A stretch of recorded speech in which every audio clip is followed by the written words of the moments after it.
What's up guys, Pop 101 here. Today I'm super excited to let you know that after 6 long months, Blade and Sorcery Nomad, the full release, is almost here. So without further ado, I'm just going to be getting into all of the news while showing new mods that I have in the pipeline. Let's get started. So Blade and Sorcery PCVR has been in full release for about 5 to 6 months now, and everybody's been asking, when is Nomad coming? When is Nomad coming? And finally, it's about to be here. And based on the note that Baron sent yesterday, my guess is it's probably going to be done in the next month. Let's go month and a half.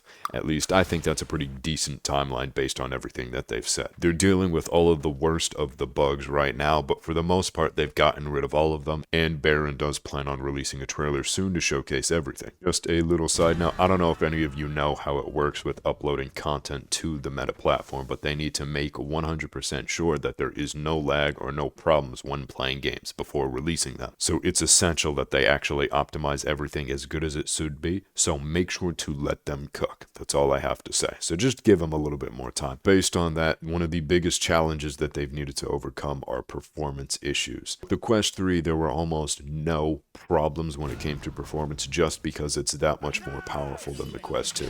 The Quest 2 is the headset that really struggles, just because it is not the best when it comes to anything like that. It's not even close to being as powerful as the Quest 3, for those of you guys that know the specs. And if any of you guys still do have a Quest 2 and you're thinking about upgrading to the Quest 3, but it's a little bit out of your budget right now, I do highly recommend getting the Quest 3S. You can find a link below to that in the description. So aside from the comparison between the Quest 2 and the Quest 3, for the most part, things seem to be going very well, especially with the environments.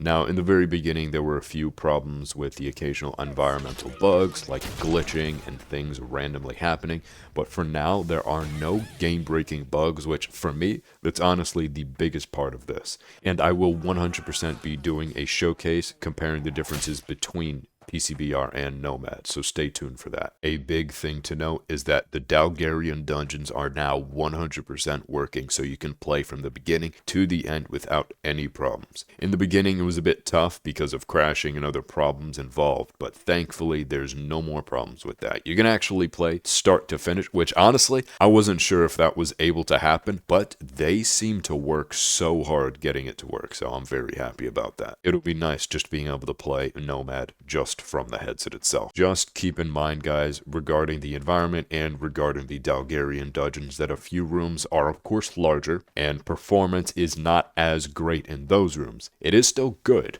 It's decent, just don't have your hopes up for some of the rooms that are quite a bit larger. But I know you guys understand that, it just makes sense, right? And on that note, a humongous surprise. The Citadel map is actually coming to Blade and Sorcery Nomad now.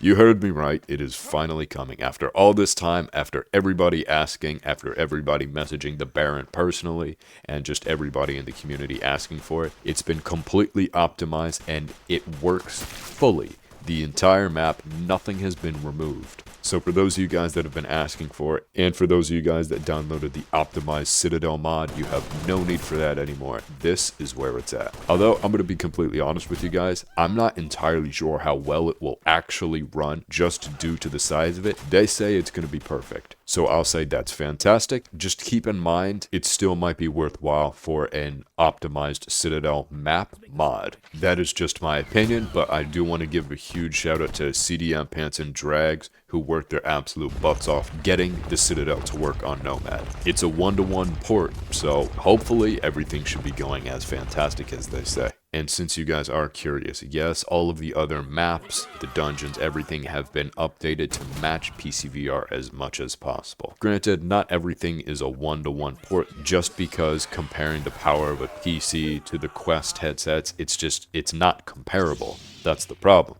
But regardless, they have worked tirelessly to update and beautify and mirror all of the PCVR changes for Nomad. It includes an update of the Ruins map, just like everybody wanted, which is called the Sanctuary now, a darker version of the Market map, which, in my personal opinion, I hate that it's dark. I'd much rather be a bit lighter in there, but honestly, that's one of the reasons why I made one of the voice commands mods make it brighter in the arena, just so that it adds some lights so that you can actually fight in maps like the Market while actually being able to see things around you. And then also, one of the very cool things about the new Sanctuary is, I didn't know this, or at least I forgot because I've never explored it, but there's apparently catacombs or crypts underneath the sanctuary. So I'd highly recommend you guys check those out because that could be a fantastic place to fight. It's one of the first times that I've actually seen it mentioned in the notes, so I wonder if they forgot to mention it before. And another huge win for the environment team are the brand new Skybox and water textures. Now the Skybox is when you look up at the sky, instead of just seeing a blue sky, you'll be able to see the moon and then parts of the final level in the background. And yes guys, the water has been updated too. It looks a ton better than it previously did, so I'm super psyched for that. It's better than just looking at the blotchy water that was there before, and honestly you can't even compare them. I know even the Baron said so in his posts. So huge shout out to Helios from the Work Fraud team that worked tirelessly to get that working, because honestly it looks very close to the 1.0 water. Not to mention it might also be a cool idea for a modder to put the Nomad shader into the PCVR shader. Now I'm not exactly sure how possible that is to do and with all the things involved in order to do that, just because I haven't given any thought myself, but it might be cool to have water that looks better and more performant on PCVR. Take it with a grain of salt, but again, that is just my personal opinion. And for those of you guys that are curious, now we're going on to the weapons, spells, and skills. Starting off with the spells and skills, there are of course 78 different skills over the 5 branches of the skill tree, which I'm sure you guys all know.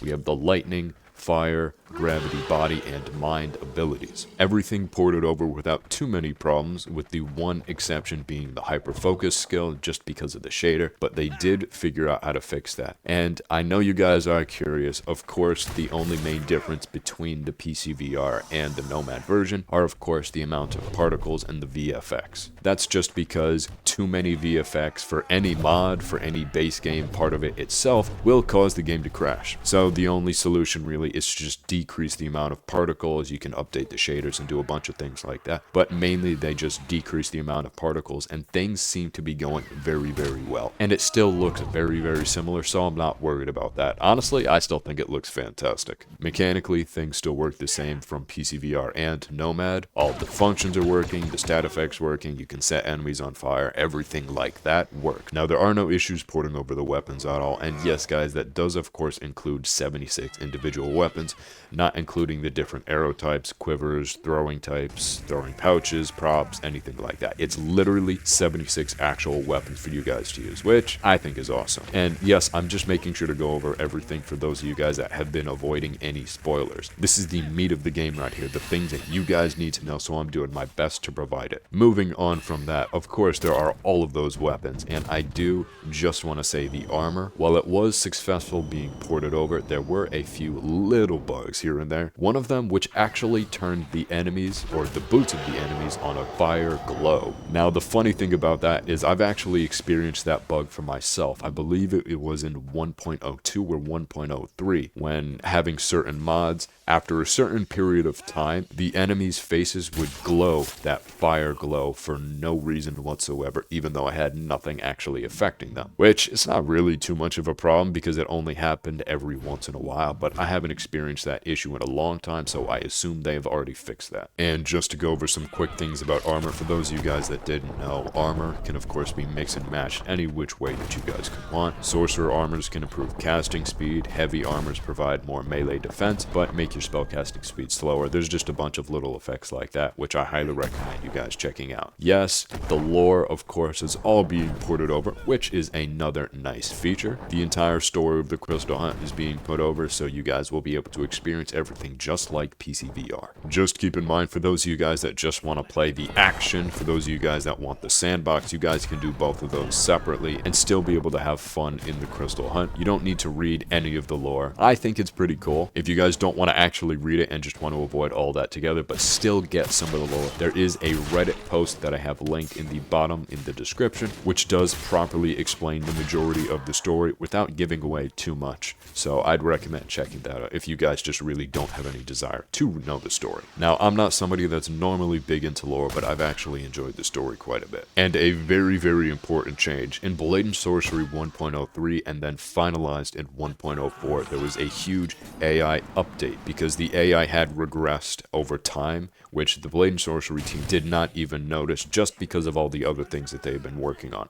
But they ended up fixing that in the last 2 updates for PCVR, and I'm super excited to say they have improved the AI for Blade and Sorcery Nomad as well. All of those updates are now added, so that includes fixing the chaining of attacks, the parrying, the range finding, general improvements for AI, and including the shield bashing and jump attacks too. And yes guys, for those of you guys that are curious about the shop, the Baron will of course be ported over to Blade and Sorcery Nomad. Hopefully he still looks as good as the PCVR version. At least I hope he does. I thought the model was awesome. The Baron's own voice lines in the game were excellent, so I'm very happy with how he turned out. Just don't forget that the shop is to immerse you guys in the actual game and turn it into a less gamey experience and have you feel more lifelike. That's the whole purpose of the shop. That's the whole purpose of making Baron as lifelike as possible, and honestly they did a fantastic job. So the entirety of the shop, the mechanics, the merchandise has been ported over without any problem, so I'm very happy to say that. For those of you guys that have seen Hector the Golem, everybody absolutely loved this humongous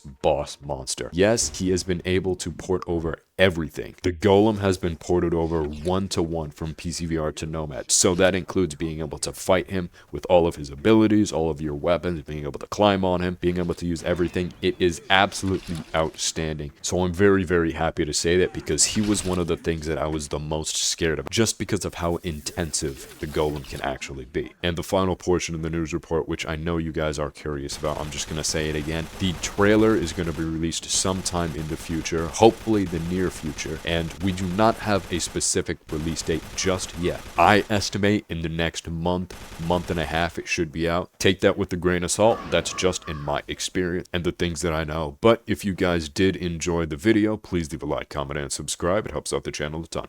Thanks for watching.